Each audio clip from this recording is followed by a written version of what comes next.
తెలంగాణలో నేడు రెండో దశ గ్రామ పంచాయతీ ఎన్నికల పోలింగ్ ప్రారంభమైంది. రాష్ట్ర వ్యాప్తంగా 3,911 పంచాయతీలు 29,917 వార్డులకు ఎన్నికలు జరుగుతున్నాయి. మరి మెదక్ జిల్లా వ్యాప్తంగా ప్రస్తుత పరిస్థితి ఏందో, అక్కడ స్థానిక సంస్థల ఎన్నికలకు సంబంధించి ఆ పోలింగ్ ఏ విధంగా ప్రారంభమైంది, దాని గురించి మా ప్రతినిధి మల్లారెడ్డిని అడిగి తెలుసుకుందాం. మల్లారెడ్డి, ప్రస్తుతం చూస్తే మెదక్ జిల్లా వ్యాప్తంగా ఎటు చూసినా కూడా వస్తున్నటువంటి తాజా అప్డేట్ ప్రకారం మహిళలు భారీగా ఉదయాన్నే 7 గంటలకే ఓట్లు వేయడానికి బారులు తీరినట్లు అర్థమవుతోంది. ప్రస్తుతం అక్కడ తాజా అప్డేట్ ఏంటి? అన్ని సదుపాయాలు సక్రమంగా ఏర్పాట్లు జరుగుతున్నాయా? ఎలాంటి అవాంతరాలు లేకుండా సజావుగా సాగుతుందా? ప్రస్తుతం తాజా అప్డేట్ ఏంది? Good morning Rahim. ఉమ్మడి మెదక్ జిల్లా వ్యాప్తంగా చూసినట్టుంటే ఈ రెండో దశ పోలింగ్ అనేది ప్రశాంతంగా కొనసాగుతుంది. అధికారులు కూడా అన్ని ఏర్పాటు చేశారు.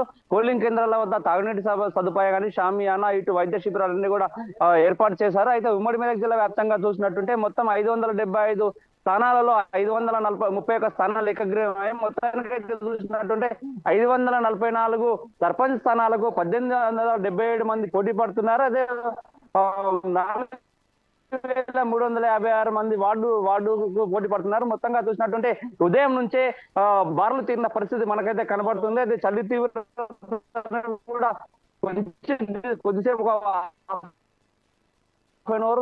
సేపు మందకోడిగా సాగిన లైన్లలో కూడా బార్లు తీర ఉమ్మడి జిల్లా వ్యాప్తంగా చూసినట్టుంటే 6,99,966 మంది తమ ఓటు హక్కును వినియోగించుకున్నారు. ముఖ్యంగా చూసినంటే గెలుపు ఓటర్లు నిర్ణయించేది మొత్తం కూడా మహిళలైన కూడా చెప్పవచ్చు. అయితే ఉమ్మడి జిల్లా వ్యాప్తంగా ఎలాంటి అవాంఛనీయ ఘటనలు జరగకుండా 3 జిల్లాల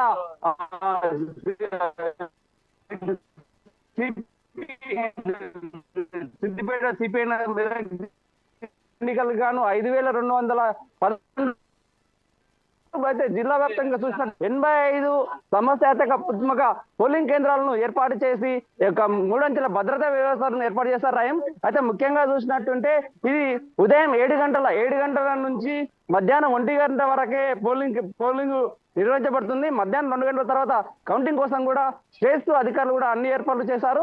ఉమ్మడి జిల్లా వ్యాప్తంగా ఎలాంటి అర్చన ఘటనలు కూడా జరగకుండా కట్టుదిట్టమైన భద్రత